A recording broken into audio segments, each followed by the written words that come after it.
Good morning to everybody. Good afternoon to those who are joining from Southeast Asia, and welcome to Amritkal Mentors, a movement that is inspired by the Developed India mission by the Government of India, which has a goal of seeing India to become a fully developed nation, or Vikasit Bharat, by 2047. Now, 2047 is when India will be celebrating its 100 years of independence.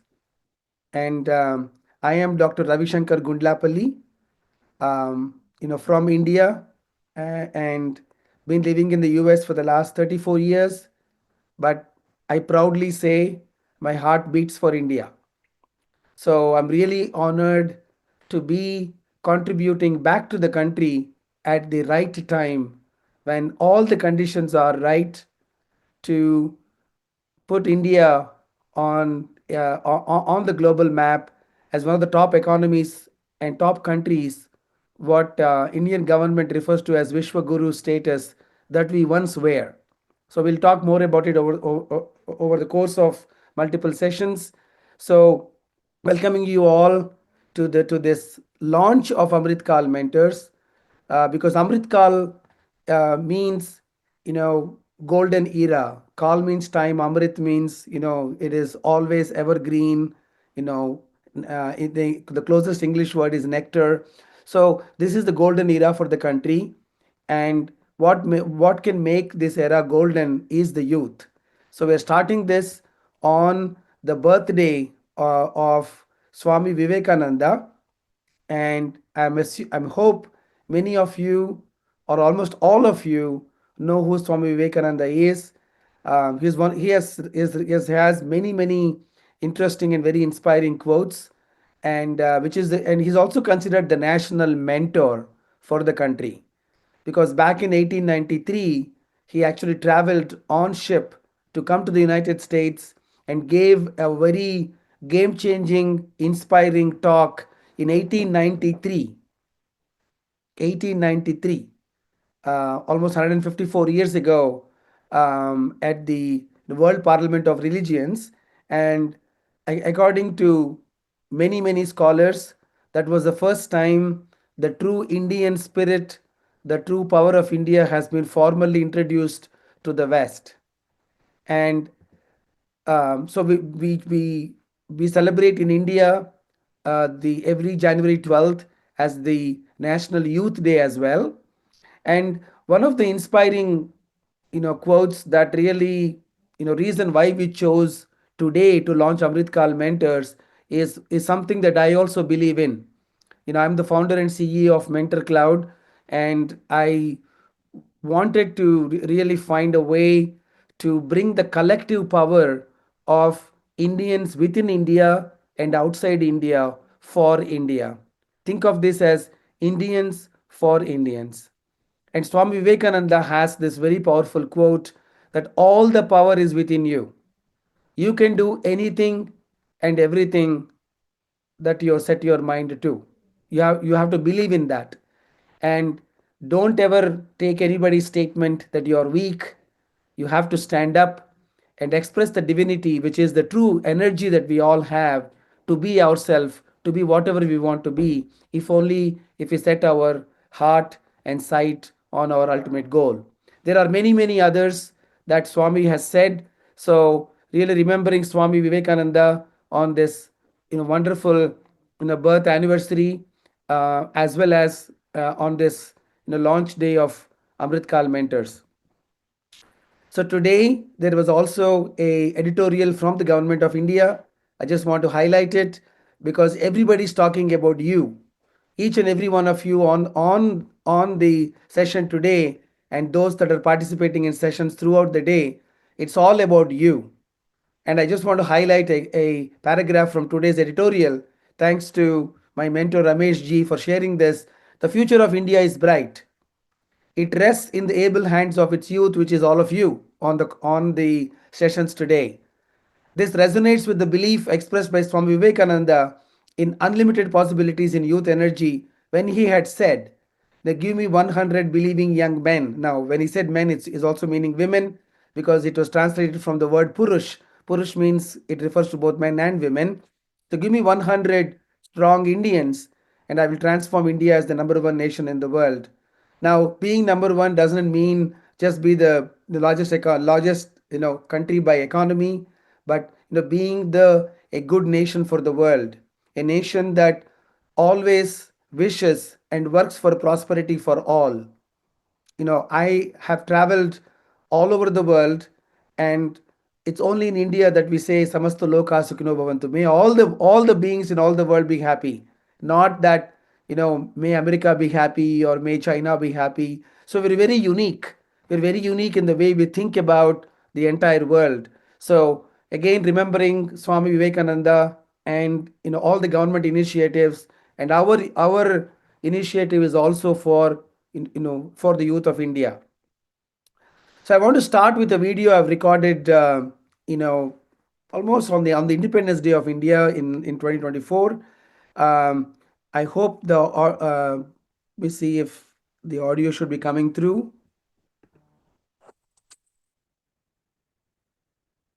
Is the audio coming through, Alicia? It is not, Ravi. Can you play once? Okay, 1 second. I will. Where is the audio? Share sound. Okay. I'm supposed to say share. Okay. 1 second. We'll come back to it.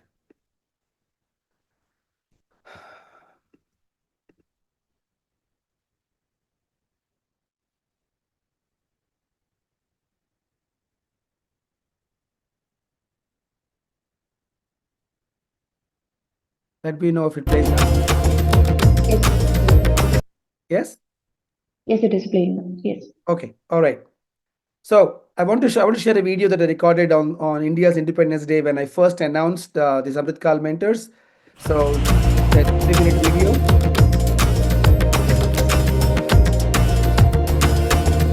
My message to the Indian youth is to first develop a deep sense of pride about being Indian.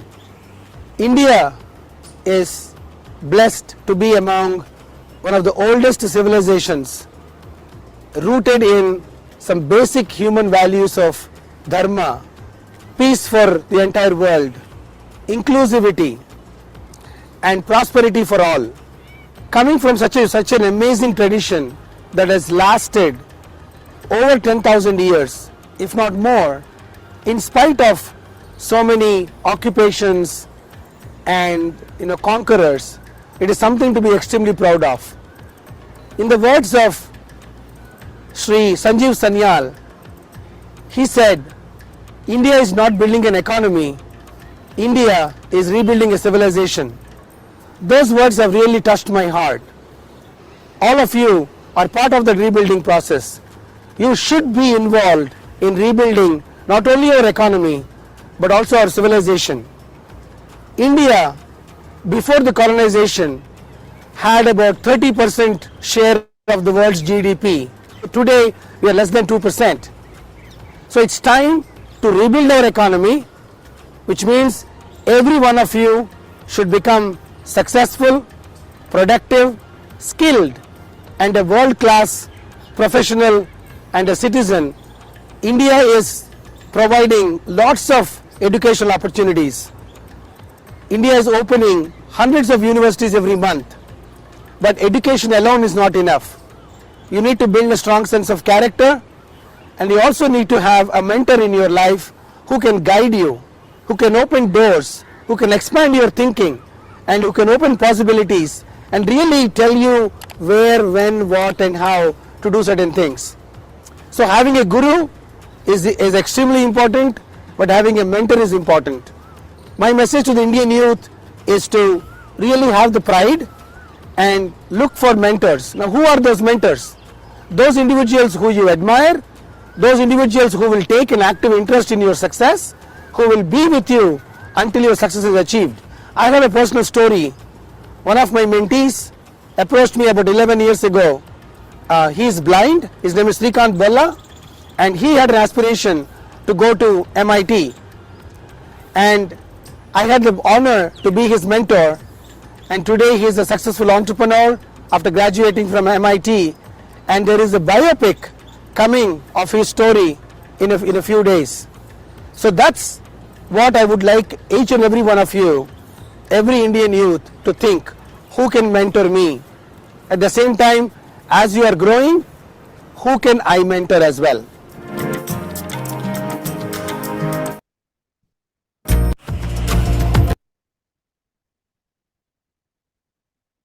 Okay, very good. So I recorded that on Independence Day when I announced this initiative. So just wanted you to know, why we do what we do. So just to introduce Amritkal Mentors before we actually play the video that Sadhguru and his office shared with us for this auspicious launch today. So Amritkal Mentors is actually a movement. We're going to include many partners from across the country, even outside the country, to who are all interested in mentoring and ensuring Indian youth are successful in their skills, in their leadership, and so on. So our inspiration comes because the next 22 years up until 2047 is very critical, and everyone on this session and sessions, throughout the day, our wish is only one: that you become successful, you make a lot of money and a lot of success, and do it the Indian way. And again, you will learn more what that means. So starting today, we are going to have several group mentoring sessions, starting with Sadhguru, and we have sessions on various aspects, very foundational, on the kinds of skills that you need to be sort of thinking about, because some of you are in first year, second year college, some of you are in the final year. So what would the leaders look for? Mr. Ramesh Vaswani will be talking about how to crack the code, because you are actually applying for a job with several thousand others. So how do you differentiate yourself? How do you stand out? So throughout the day, you will hear from several HR leaders, former CEOs, authors, and we'll end the day with unleashing your Shakti, which is the energy, which is what Vivekananda talks about. That Shakti is inside us. We don't depend on the outside, we depend on all the gifts that we already have to make the best versions of ourselves by joining sessions like this, by being open. So I just want to thank all the partners, pod.ai, that enabled all of the technology and all the outreach to students. Become and Verbindan as our branded marketing partners. Josh Technologies, Algo Shack, one of the founders is on the call today, and ISBR, one of the universities that has really said, "Hey, we are with you. We will do whatever it takes to bring the entire community together," because the power is in the collective. Each of us individually may not be as strong as when we are together, right? So that's really the idea of Amritkal Mentors. So let me start with, because we are using the word mentor, but I've also written a book. So I want to just talk about my view of what mentor means. It is someone in your life or in your university, in your family, who shares their knowledge and wisdom with a deep sense of care. We are not talking about bloggers. We're not talking about influencers who share their knowledge and wisdom, you know, on YouTube or other sources. But we are talking about people who really care about your success. And throughout the day, and from here onwards, we are only inviting those people who really care for your success. So a mentor who is someone who shares with a sense of care, not the person who stands and just talks to 1,000 people, but they have a care. They really want you to develop and grow and become the best versions of yourselves, without having any difficulties. And who is a mentee? Those of you who are on the call today are, they are someone who trusts the knowledge. Sometimes you have to listen, right? It's very important to listen to somebody who has the experience and the wisdom. Definitely you feel empowered because there's so much information, there's AI, there's chat GPT, and so much, but human wisdom is very important.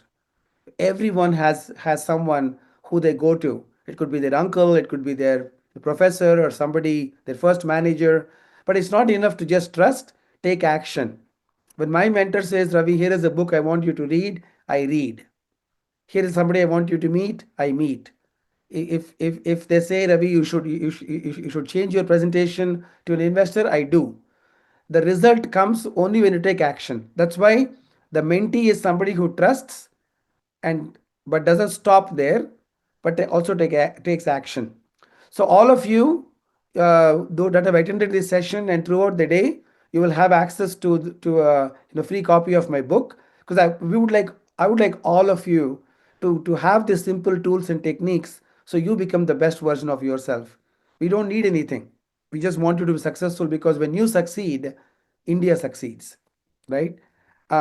So there are a few things that I want you to think about. This is actually part of the workshop that I do around the world. The first thing is, when you're in this mindset of listening and sort of acting as a mentee, you get access to experiential knowledge.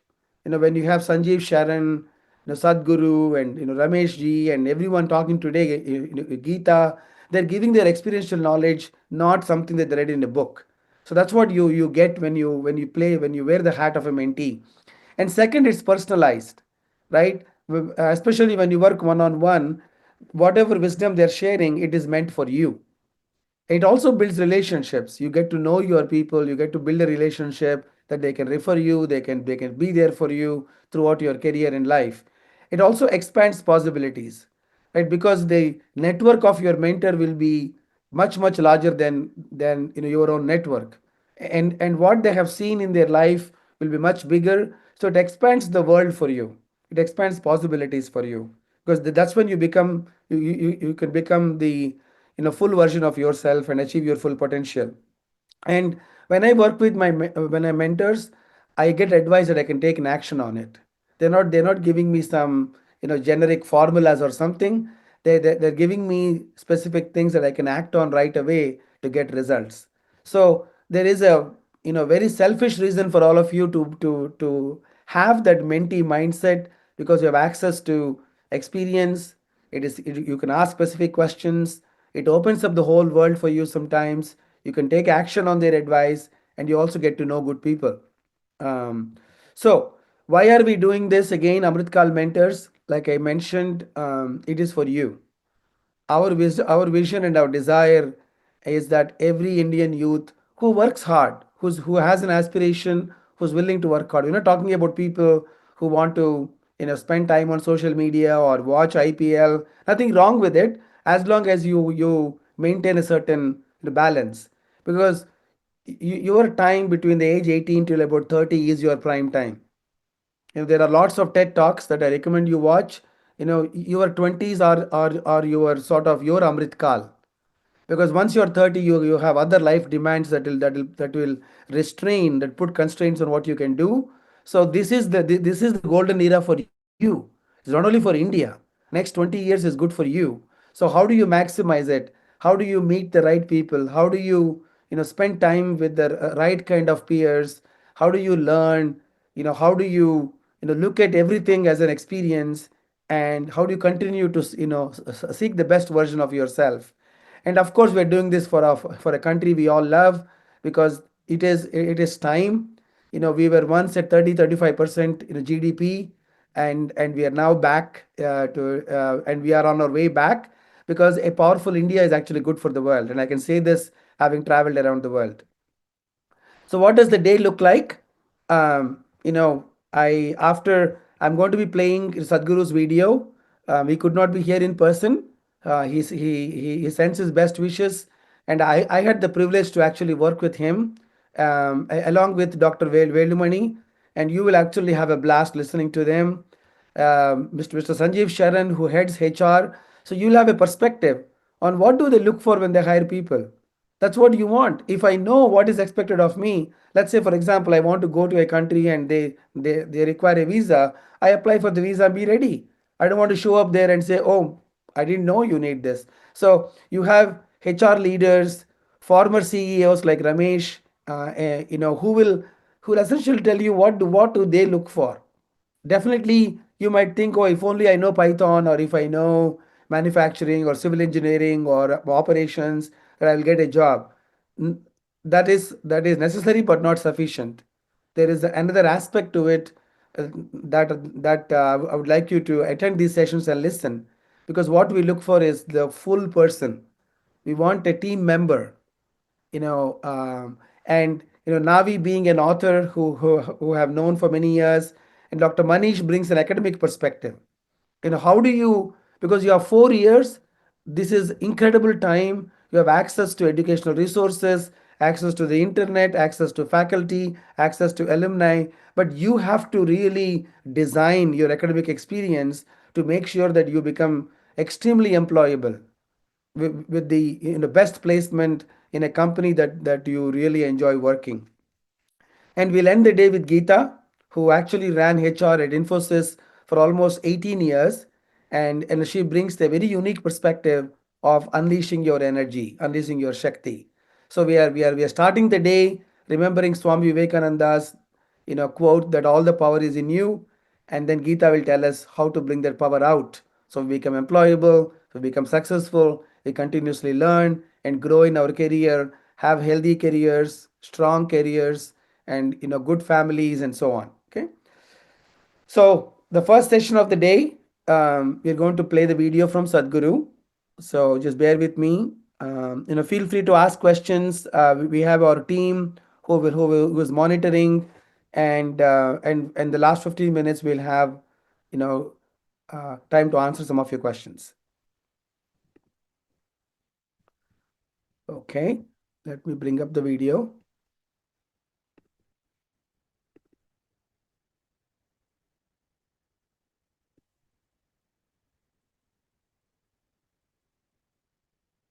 Alicia, are there any questions? Anybody raise their hand before we play the video? No, no questions as of now, Ravi. Perfect. Okay. All right.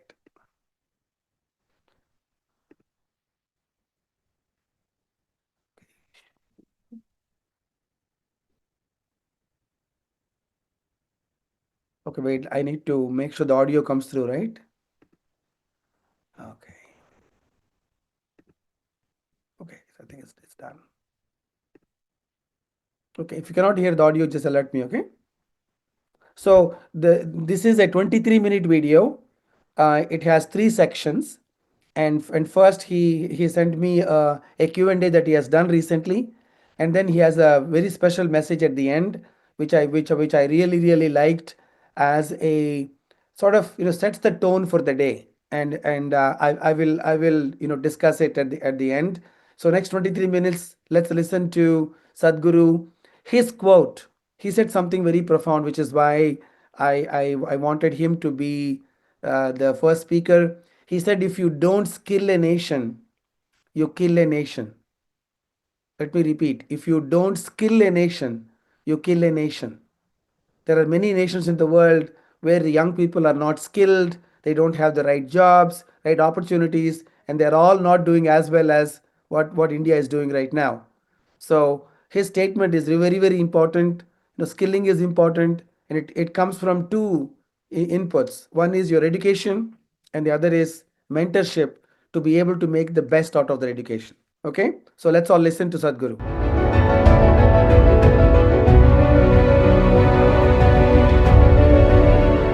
Sadhguru, when certain youngsters face problems or difficulties like failures, breakups, loss, etc., a few go for drugs or alcohol instead of solving the problem and finding solutions. So I want to know, what is that one hope a person can cling on to even when he is fully shattered from within?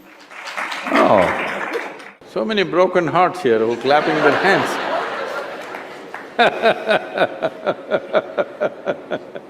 So,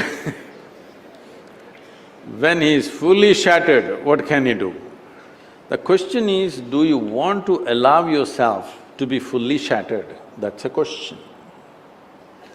And many things that don't work out in your early life, you will see later on, it is a great blessing.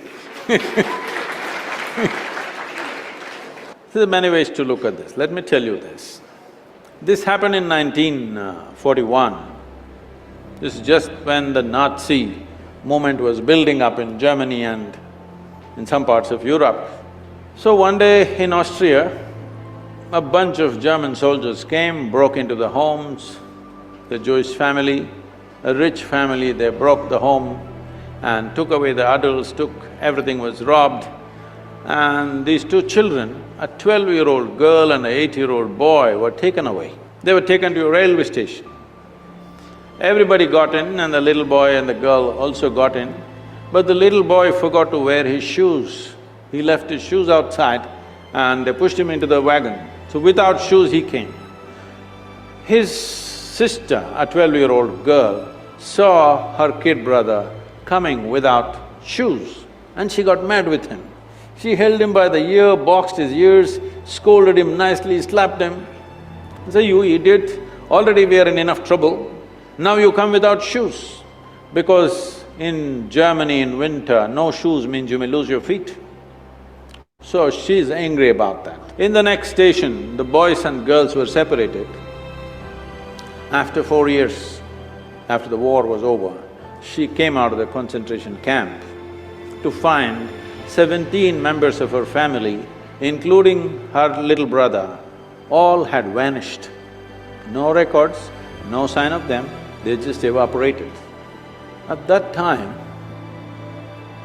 the only thing that bothered her was the last few things that she said to her little brother. She loves her brother, but the last few things that she said to him were such terrible things, it rang in her mind and troubled her. So she took a vow, if I speak to anybody in my life, I will speak in such a way, if this is my last word, I will not regret. This one thing transformed her life in such a way. She went on to United States, she died in 2006, she did some phenomenal work, built a hospital somewhere near Chicago, I think. She lived a fruitful life. I'm saying, even if you're put through the most horrible situations, either you can come out using that experience as a better human being, or you can use the experience to become a horrible mess. So whenever something hurts you, there are two options. You can either become wounded or you can become wise. This is the choice. The more things hurt you early on in your life, the wiser you should have become, isn't it? But unfortunately, most people become wounded. This is simply because they just need an excuse to turn their own intelligence against themselves, that's all. Especially if the world around you turns against you, is it not very, very important that your intelligence stands up for you? By being in this hyper-competitive environment, I sometimes question myself, should I be more competitive? Those who do not have any sense of their own competence will become competitive, because their only pleasure is being one step ahead of somebody else. Because why I'm saying this to you is, being better than somebody, if it's a pleasure for you, you enjoy other people's failures. I call that sickness. This is not success. You, as a life, you want to be at your fullest. You have a right to be. Every life in creation, from a worm, insect, bird, animal, even a plant and tree, all striving to their best, isn't it? You also. But why are you concerned whether somebody is behind you? Why is that so pleasurable for you that somebody else is less than you? From early kindergarten levels, this sickness has been brought into human mind, which is causing so much unpleasantness on the planet, such ugly situations everywhere, but we don't seem to learn. We call this education, we call this competition, we call this society. No, very stupid way of handling things. Because the important thing is, for what you have come with, will you blossom to the fullest human being or not? This is the only question. This doesn't need anything other than constantly nourishing the atmosphere, not even the person. If you want a plant to grow, you don't do anything to the plant, you just take care of the soil, the atmosphere, the ambience. That's all that needs to be taken care of even for a human being, that you need to take care of the atmosphere so that everybody finds the fullest expression for their life. This is the most common thing amongst us, young people. Marijuana, alcohol, bad habits, it's pushed onto us from pop culture. What do we do? This question is everywhere. Youth in India are asking me all the time, Sadhguru, you have influence in the government, why don't you make marijuana legal for us? I said, why marijuana? I'll make cocaine also legal. You want meth? We'll make that also legal. What's the problem? The problem is just this. So I asked them, see, let me take you, I'm a licensed pilot. So, not me, but we'll get another pilot for you. On a small plane, we'll take you on a nice ride. But the pilot comes smoked up. You want to fly? No, they don't say no, they say, because they think by smoking they're flying. Then I say, okay, you're not getting it. You need a major surgery, and the surgeon comes really smoked up. You want this surgery? Oh no! So you understand, it lowers your faculties. If you lower your faculties, your life gets lowered or high. Lowered. So never use the word high again. You say, I smoked and I'm low.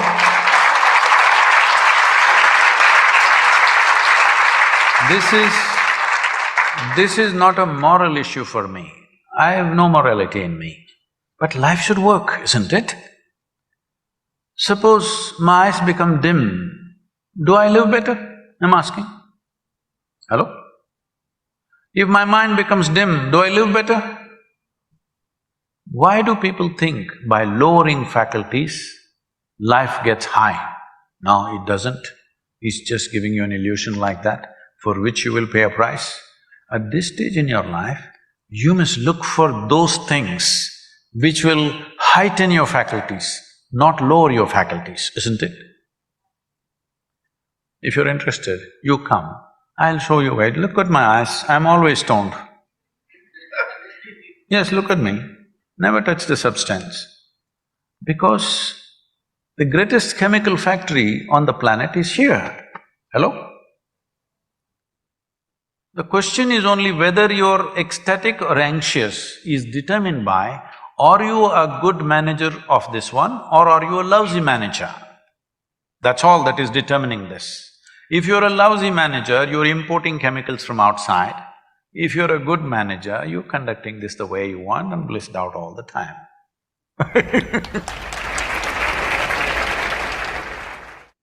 Despite being surrounded by so many people, we still lack that feeling of belonging to somebody, being accepted by somebody, being loved by somebody.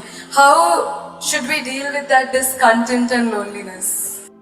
What you call as joy is one kind of chemistry, misery is another kind of chemistry, stress is one kind of chemistry, anxiety another kind of chemistry, agony one kind of chemistry, ecstasy another kind of chemistry, at least ecstasy you know it's another kind of chemistry.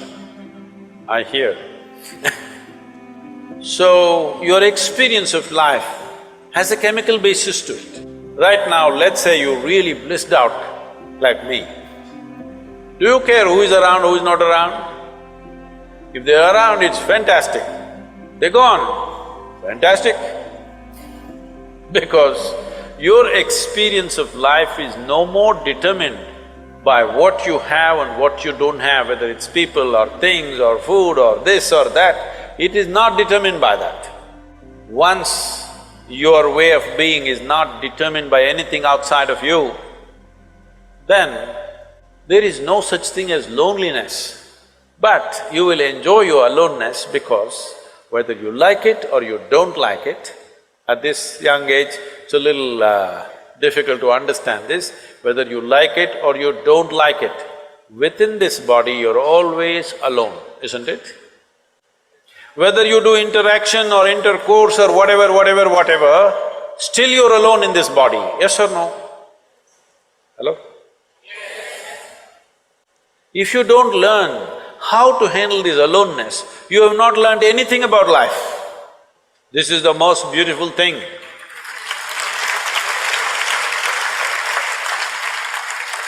The most beautiful thing about life is, nobody can get here, it's just my space. Yes or no? Isn't this the most beautiful thing? Nobody can invade me.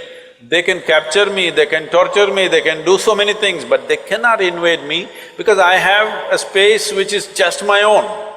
Isn't this the most wonderful aspect of your life? Don't suffer that. That is the most beautiful thing. Very often in lives, we come across crossroads where we are compelled to choose between two options which were equally pleasing. When I'm at such a stage, what should I be doing? See, we must understand this. People are always thinking, when it comes to education, career, choice of partners, marriage, at various points, what is the best thing to do? Let me tell you, there is no best thing to do in the world. Really, there's no best thing to do. Even if you take a very simple thing and put everything that you have into it, if you throw yourself into it, it could become a great thing. Is it the best thing? No. There is no best thing, because how do you decide what is best? What I'm doing is best or what you're doing is best? There's no such thing. Is spiritual process the best thing or chemical engineering the best thing? It'll be foolish even to ask that question, isn't it? It is just that if you throw your life into something, it can become a great thing. So don't look for best things because you'll waste your life always wondering what's the best thing. People come to me, they've been married for 35 years, have 3, 4 children. Sadhguru, I don't know if I made the right choice.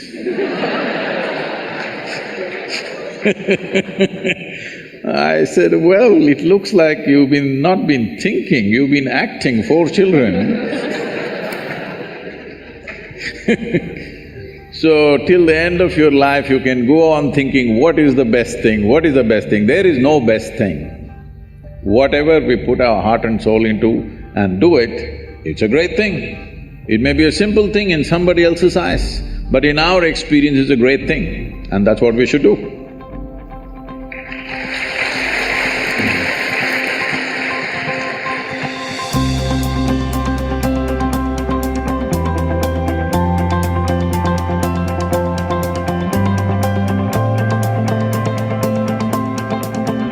Sadhguru, Namaskaram.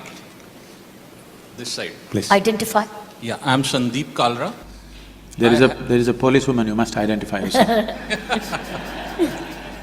My question is with something which I had experienced. We have a small NGO. We started that to enable people so that they can live well. So we employed some boys who were the sons of these maids and drivers. We told them that you come, we will teach you how to work on CNC machines. Those boys, they came for 2 days and third day they didn't turn up. We asked them, why you are not coming up? They say, हमारे हाथ काले हो जाते हैं, my hands become black, I don't… And this is what is happening, that after education, all parents, even including myself, I want my child not to do a handwork. He should be an officer, he should sit in the office or he should be in the AC. Now, this is something where the erosion has happened. I would like your insight on this. I think I kind of addressed this in the beginning. Our idea of education is entirely English, unfortunately. Everybody is going to the university, for what? We have to live in this universe, not in a university, okay? If you right now, this is a serious thing happening in the country. I do not know if these laws are across the nation, but at least in Tamil Nadu, because there were children dropping out of the school, the government passed a law a few years ago saying that you cannot fail a child till he reaches 9th standard. So from 1st standard to 9th standard is free pass. This was done misplaced compassion, because if you fail him at 3rd standard, then he will go back home, he won't come back and sit in the same class again. So let him somehow continue with good intention. But today you have millions of youth who are 14, 15 years of age, who wear pants, who have the attitude of the educated but don't know education. They can't add 2 plus 2. But they have the attitude of the educated. Now they can't go back to the farm and work with their father. They can't learn carpentry, which if their father is a carpenter or a blacksmith or whatever, your CNC machine. Now, we are creating this youth. This is a dangerous thing. Youth without purpose is a dangerous possibility, always. So our idea of education has to change. Why is it that everybody has to go to school? I do not believe in this compulsory education thing at all. Why is it that everybody has to go to school? We have to make a law.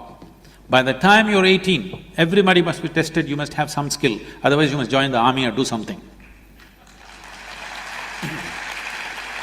Some skill, you must be able to do something with your hands or your brains.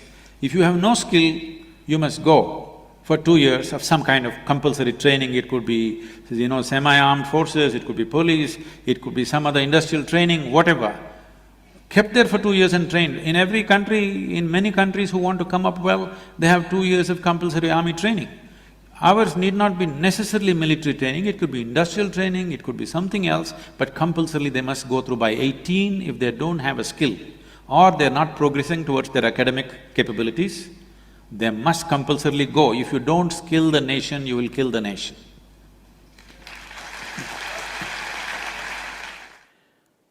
When we say youth, we are talking about a life which is still in the making, which is still in a state where it is not too conceited and lost. A life which suggests hope, a life which suggests seeking and wanting and longing to know life and the truth about life. When I say truth about life, the word truth has been used in so many ways. When we say truth, most people think it's some otherworldly stuff. I want you to look at it this way. What truly works is truth in any sphere of life. You want to walk, is it better to walk on your feet or is it better to use your head to walk? You want to walk on your head? No, you will end up being bald, it's not a good way to walk. Feet are better. Like this, I'm making it too simplistic for you, but this is the essence of what truth means. In different dimensions of life, what is it that really works? Seeking this is seeking for truth. This is a culture. We as a nation, this Bharat has been a culture which has always been a land of seekers, never a land of believers. Essentially what this means is this: either you have assumptions about everything, you have concretized ideas about everything, or you are willing to seek what is the truth about any aspect of life because you're interested that it happens in the best possible way. Now we have a fortune on our hands that nearly 50% of India's population is below 25 years of age. No nation on the planet has this fortune right now. But to make this into a true fortune and not a disaster, the youth should become seekers of truth, not getting adhered to some ideology, some belief system, some philosophy, no. You must be seekers of truth. This is what being youth means, that you are not willing to settle for false things. You want to find out what is it that really works. On the level of your body, what is it that works? On the level of your mind, what is it that works? On the level of your emotion, what is it that works? On the level of your life energy, what is it that works? On the level of your relationship with the rest of the world, what is it that works? In every sphere of life, what is it that works at its best and allows this life to function in its ultimate possible way? If this search and this seeking is given up, then you're no more youth, you have become old, you have settled, preparing for the grave, you have settled down. Which year were you born does not decide whether you're youth or old. Have you made conclusions about life, or are you still open and longing and seeking to know the nature of life? This is what makes you either youthful or old. It is important that every life stays youthful, especially youth of this nation and the world. It is very, very important you are seekers of truth. It is time the populations of this world, particularly the youth, move from religion to responsibility. What you make out of your life is 100% your responsibility. It is not the responsibility of the stars or the planets or the powers above. It is in your hands to create this life the way you want it. This is the fundamental of being youthful, that you are willing to take responsibility for everything that you are. You have not become a vain life who is looking up at the stars as to why am I miserable? Why am I not successful? Why is my life not beautiful? You are not looking up, you are willing to look inward and seek answers. That means you are in pursuit of truth. Youth must be seekers of truth, only then they will remain youthful. If you make conclusions, if you identify with belief systems, philosophies, ideologies, you will become old when you're young. We must be able to produce millions of youth who are truly committed to know what is the truth about our existence, what is the truth about our success, what is the truth about our failures, what is the truth about the beautiful aspects of our life, what is the truth about the ugliness of our life. If you do not seek, then you are not a youth. Don't become old when you're young.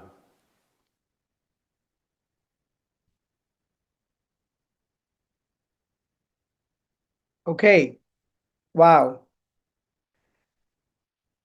I would love to hear some of your comments before we wrap up this session.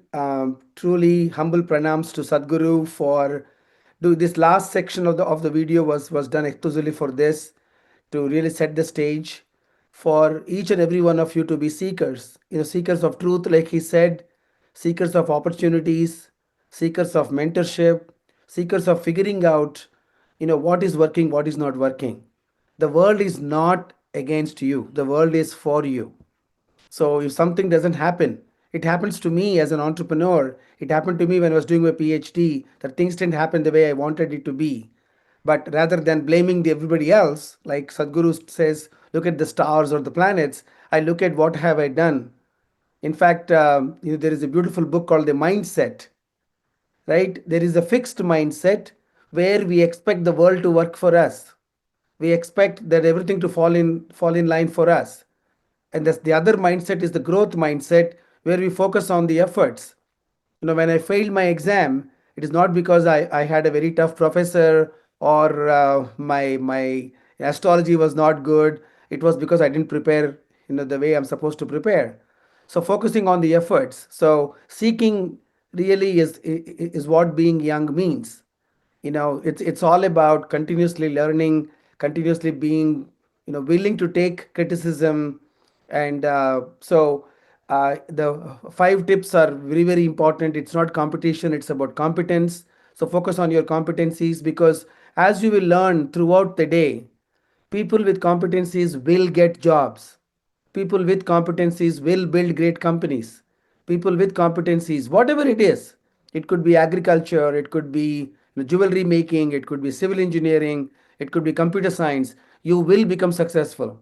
So focus on competencies, not competition, was another interesting insight that I picked up. So we'd love to hear your comments, Alicia. Yeah, Ravi. Thank you so much for your insightful thoughts as well as a great video message from Sadhguru. We'll keep the next 5 minutes for the Q&A sessions, and participants can ask their questions or queries in the Q&A tab. We'll keep it open for you. And please do share your thoughts in the chat as well about the session.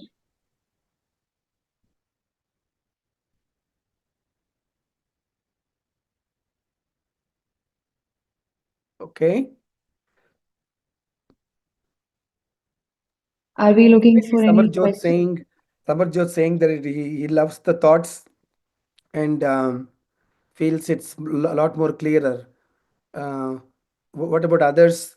What is one key takeaway? How about that? One key takeaway that you picked up from today.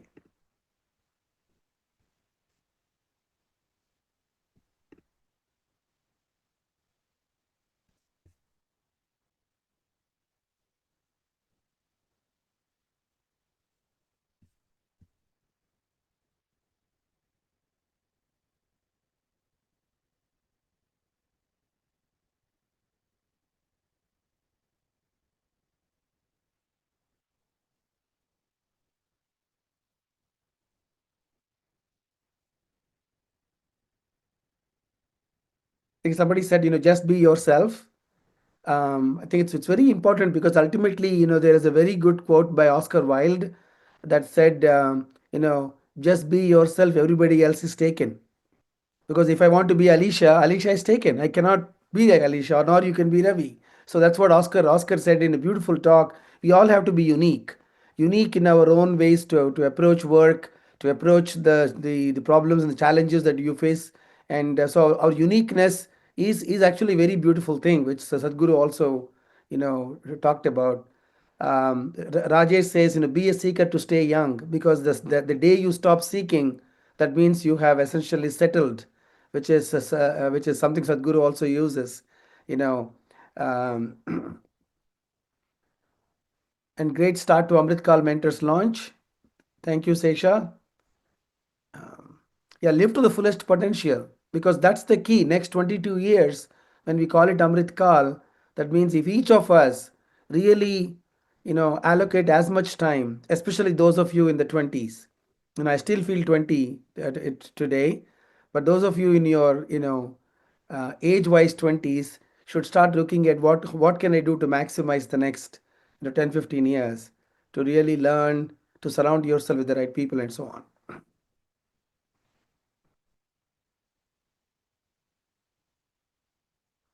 So somebody asked a question. They sent a private message, Alicia. So where do I begin? Everything is very good. Where do I begin?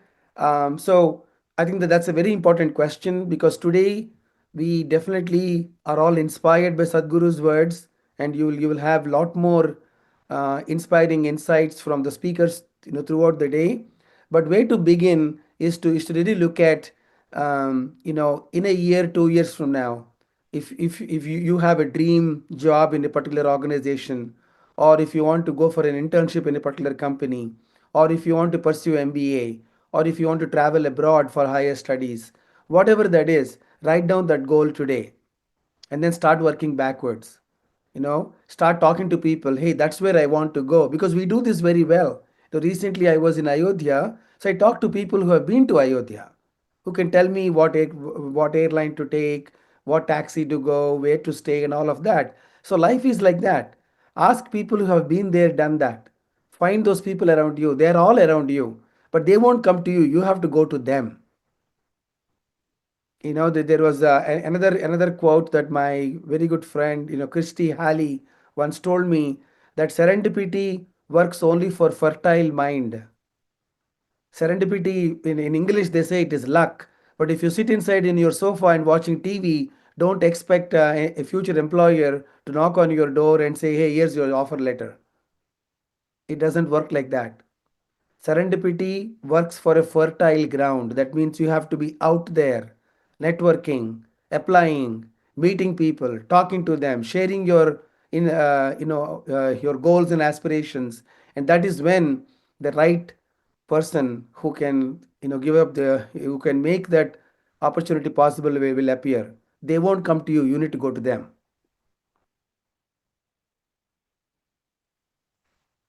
Okay, there's another question. Another question from Gunjan.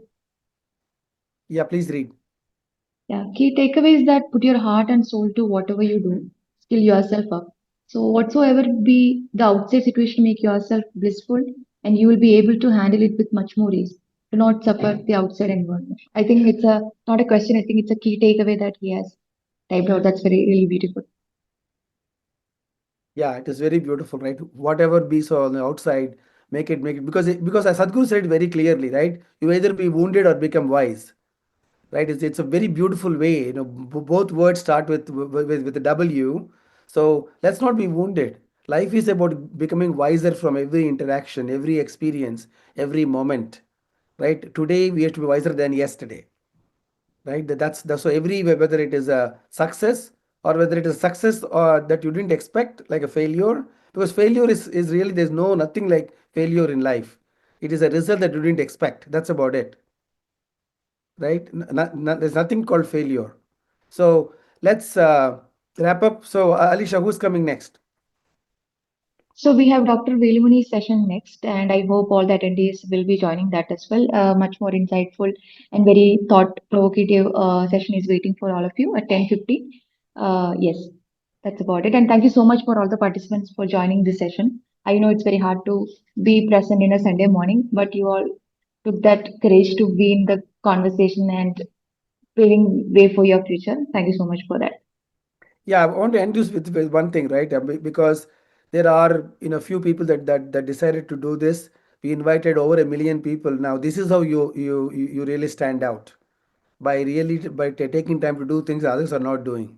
That is how you really build competencies, right? There are so many people who could have been here, but those of you who chose to be here, this will change the direction of your career. I can guarantee it. I will guarantee it. So we will end the session now, and there is a separate link, separate registration. There are hundreds of people who have registered for the other the session. Dr. Velumani Aroke Swami, one of the greatest entrepreneurs India has produced, and he has kindly consented to speak today. And he'll be speaking about what, Alicia?